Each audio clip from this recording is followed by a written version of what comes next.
Good morning, જય શ્રી કૃષ્ણ મિત્રો. કેમ છો?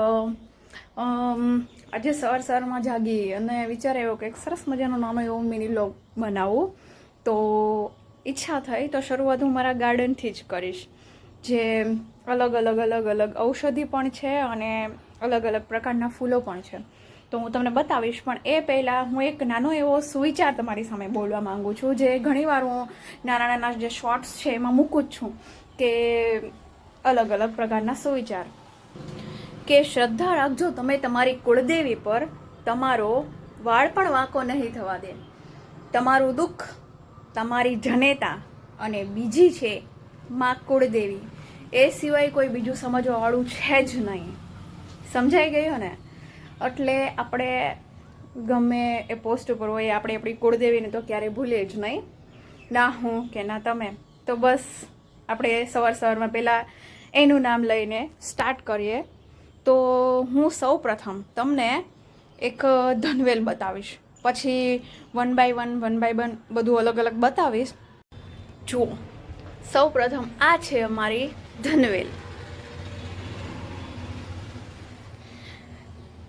લોકો કહે છે કે ધનવેલ રાખવાથી ઘરમાં સુખ, શાંતિ, સમૃદ્ધિ તો આવે છે, પણ તેની સાથે પૈસા પણ આવે છે, ધન આવે છે, અને ધનનું રૂપાંતર ઘરની લક્ષ્મી એ જ કરે છે. પછી બીજું છે ક્રિસમસ ટ્રી. એક સરસ મજાનું નાનું એવું ક્રિસમસ ટ્રીનું ઝાડ છે, અને એમાં અમે કુંડામાં પણ અલગ અલગ પ્રકારના આ પથ્થર રંગબેરંગી નાખ્યા છે, તમે જુઓ છો. એનાથી થોડોક શોપીસ વધારે આવે છે.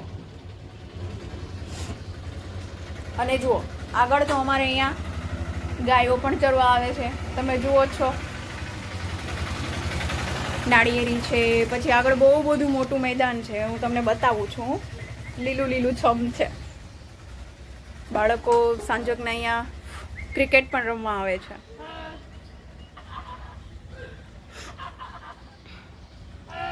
ચલો આપણે ફરીથી આપણા મિની ગાર્ડનમાં આવી જઈએ. અહીંયા હતી હું ક્રિસમસ ટ્રીએ. પછી છે આ એલોવેરા. એલોવેરા પણ બહુ જ સારું છે, અને એ પણ એસિડિટી માટે ઉપયોગમાં લેવાય છે, કે એસિડિટી હોય એને આ ખાવાથી એસિડિટીમાં રાહત થાય છે. પણ હેર માટે પણ બહુ જ ઉપયોગી છે. લેડીઝ લોકો સ્કિન પર પણ લગાવે છે કે તેનાથી ગ્લો આવે છે, અને આવે છે ખરેખર ઔષધિમાં જ ગણાય છે ને. પછી એક આ છે, આ જે લસણ જેવા ગાંઠિયા જેવું લાગે તમને, પણ આમાં એક પિંક કલરના અને વ્હાઈટ કલરના રોઝ આવે છે, એકદમ મસ્ત 5 પાંખડીવાળા ફૂલ આવે છે. એ હું જ્યારે ખીલશે એટલે હું તમને બતાવીશ, નાનો એવો શોર્ટ્સ મૂકી દઈશ. પછી આ છે વ્હાઈટ કલરનો ગુલાબ આવે છે, પેલો એમાં બહુ સરસ સુગંધ આવે. મોગરો, હા આને મોગરો કહેવાય, ભૂલી ગઈ હતી, સોરી, પણ આને કહેવાય છે મોગરો. એ પણ અલગ અલગ પ્રકારની આમ બહુ મસ્ત સુગંધ આવે છે. ખાલી 1-2 ફૂલ ખીલા હોય ને તો એમ થાય કે એમ ઘરમાં સુગંધ આવ્યા જ કરે. પછી એક આ છે વિક્સ તુલસી. આ વિક્સ તુલસી અમારે રાખવા જ પડે, કારણ કે ગમે ત્યારે કોઈને શરદી થતી જ હોય. પવિત્રને શરદી થતી હોય, કે મને શરદી થતી હોય, કે શરદને શરદી થતી હોય, તો આ અમારા માટે ખૂબ જ ઉપયોગી બને છે. આના માટે અમારે દવા લેવાની જરૂર પડતી નથી. આ અમારા ઘરમાં ખૂબ જ ઉપયોગી છે, અને હું તો એવું કહું છું કે તમે પણ તમારા ઘરે રાખો તો આનાથી તમારે શરદી ખાંસીનો પ્રશ્ન જ નહીં આવે. અને અત્યારે મોસ્ટ ઓફલી ઘરે વાતાવરણ એવું છે, એટલે શરદી ખાંસીનો પ્રશ્ન પહેલાં આવે જ. કંઈ નહીં કરવાનું, સવારે જાગીને 1-2 પાન તોડીને ખાઈ લેવાના, એટલે શરદી અને ખાંસીમાં રાહત થઈ જશે. કદાચ કોઈનો ગળામાં ખરાબ થઈ ગયું હોય તો એમાં પણ રાહત થાય. પછી આ છે, કહેવાય ને કે ઘરના આંગણે તુલસીનો ક્યારો હોવો જોઈએ. અમારે ઘણા બધા તુલસી છે. આ નોર્મલ તુલસી છે, અને આ વિક્સ તુલસી છે. આ જે વિક્સ તુલસી ખાઈએ એટલે વિક્સ ખાઈએ એવું જ ફિલિંગ થાય. અને આ છે તુલસીમાં, આ નોર્મલ છે. આ જે અમારું આગળની જે બાલ્કની છે એમાં અમે એટલા ફૂલો અને બધા ઝાડવા અલગ અલગ પ્રકારના છે. આ છે અમારી નાળિયેરી. જ્યારે પણ નાળિયેર પાણી પીવાની ઈચ્છા થઈ તો શરદને કહેવાનું કે અહીંયાથી નાળિયેર તોડી દો, એટલે પછી અમારે લોકો પી લઈએ. પવિત્ર તો બહુ ઓછું પીવું તો હું જ વધારે, અને શરદને નાળિયેરની મલાઈ વધારે ભાવે. અને આ છે સરસ મજાનો એક ડુંગરો. જુઓ, દૂરથી લાગે કે પહાડી વિસ્તાર છે, પણ ખરેખર હું પહાડી વિસ્તારમાં રહેતી નથી હો. જો છોકરાઓ સ્કૂલે પણ જાય છે. કેવો લાગ્યો સવારનો તમને વ્યૂ, મને કમેન્ટ કરજો. ચલો હવે અંદરની હું તમને મુસાફરી કરાવું. હું ધીરેથી દરવાજો ખોલું છું, કારણ કે અમારા જે છોટે રાજા છે એ સૂતા છે. અને ધીરેથી દરવાજો બંધ કરી દઉં. જુઓ કેવો આરામથી સૂતો છે. એનું જે બાબુ છે એને સાથે લઈને સૂતો છે. ઓકે, સારું, ચલો આપણે આગળ વધીએ, નહીં તારે કશું તમને બતાવવા નહીં દે. આજે મારું નાનું એવું ગાર્ડનનું વ્યૂ છે એ બધો ચોપટ કરી દેશે. ઓકે, સારું, ચલો સ્ટાર્ટ કરીએ પટુલકા ફૂલથી. જુઓ, આ છે મારા પિંક કલરના પટુલકા ફૂલ. જુઓ, અને કદાચ આગળ અહીંયા ભેંસ પાસે નજર જતી હોય ને તો એ તમને બતાવી દઉં. દેખાય ને, આ આગળની જે વાડી છે,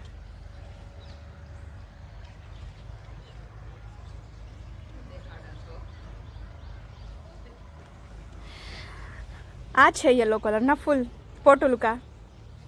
પછી આ છે મિક્સમાં કલમ વાળેલી હતી, લાઇટ પિંક અને આ ડાર્ક પિંક, બંનેને મિક્સ કરીને કંઈક અલગ જ નવું કર્યું છે, જે ઘરે બનાવ્યું છે. પછી અમારા ઘરનો છે આ તુલસીનો ક્યારો, જેની હું દરરોજ પૂજા કરું છું. હજી બાકી છે પૂજા કરવાની, પણ બતાવી દઉં. અને દરરોજ દીવો કરું છું. અને આ છે પાણીનો લોટો, દરરોજ સૂર્યનારાયણને પાણી ચડાવું છું અને તુલસીમાને પણ પાણી પાઉં છું. આ જે વ્હાઈટ છે અને ડાર્ક પિંક છે, એ બંને મિક્સ કરીને એની કલમ વાળીએ તો કંઈક આવો શેડિંગ આવ્યો છે આ પોટુલુકા ફૂલમાં. તમે પણ ઘરે ટ્રાય કરજો. આ વ્હાઈટ રોઝ, આ અમારા છે પોટુલુકા અલગ અલગ પ્રકારના ફૂલ. પછી આવીએ છીએ મસ્ત મસ્ત અલગ અલગ રોઝ આવશે. આ છે 1000 ફૂલ. કહેવાય છે કે એક ગચ્છામાં 1000 ફૂલ, એવી અલગ અલગ નાની નાની આ જે ફૂલની પાખડી છે એ આવે છે. ગયણા નથી મેં.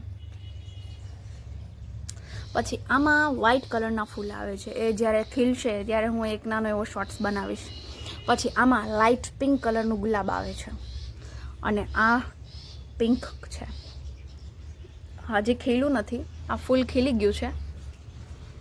અને આમાં કલર શેડિંગ અલગ અલગ બદલે છે. જુઓ, ડાર્ક પિંક છે, પછી પિંક અને આછો પિંક. પછી આમાં રેડ કલરનું રોઝ આવે છે. રેડ કલરનું રોઝ જ્યારે ખીલશે ત્યારે હું તમને બતાવીશ. પછી આમાં યલો કલરનું શેડિંગ આવે છે, યલો કલરનું ફૂલ ખીલશે, એ પણ બતાવીશ. હજી ખીલા નથી, એમાં હજી જે ડોડવો જ આવ્યો છે. પછી આમાં ઓરેન્જ કલરનું ફૂલ આવે છે, ગુલાબ. એ પણ હજી એમાં ડોડવો આવ્યો નથી, આવશે અને ખીલશે એટલે બતાવીશ. પછી આ છે એ નાનું એવું પતરીનું ઝાડવું છે. અને આ છે એ પતરીનું ઝાડ છે. આમાં આ ખાવાથી પતરી થતી નથી, અને સવારે નૈણા કોટે ખાઈએ તો પાચનમાં પણ સારું રહે છે. આ પણ એક ઔષધિ જ છે, જે તમે જોઈ શકો છો. હા, જોયું મિત્રો, બસ ખાલી એટલો એવો વિડીયો બન્યો. ત્યાં તો અમારા મહારાજા જાગી ગયા છે. હવે તમે જ વિચારી લેજો કે આમાં હું ઘરમાં શું કામ કરીશ. ખરેખર તમને જો કોઈની ઈચ્છા થતી હોય ને કાને રમાડવા આવવાની તો આવજો ખરા, હો પાક્કું. અને તમે જોયું મારું સરસ મજાનું નાનું એવું મિની ગાર્ડન. તો તમને લોકોને જે કંઈ આ મિની બ્લોગ ગમ્યો હોય તો લાઈક કરજો, શેર કરજો, અને હા, સબસ્ક્રાઈબ કરવાનું ભૂલતા નહીં. અને ખાસ કરીને કમેન્ટ્સ તો કરજો જો કે ખરેખર હવે મારે આવું કંઈક નવું બનાવવું જોઈએ કે નહીં. પ્લીઝ તો ચાલો હવે તમારા બધાના સપોર્ટથી કંઈક તમે લોકોએ કંઈક કમેન્ટ્સ એવી કરી હશે તો કંઈક નવું એવું કંઈક કરશું અને કંઈક નવો એવો વિડીયો બનાવશું. તો ચલો બાય, મળશું આવતા નવા મિની બ્લોગમાં. બાય બાય બોલો, બાય બોલ. મૂડ નથી.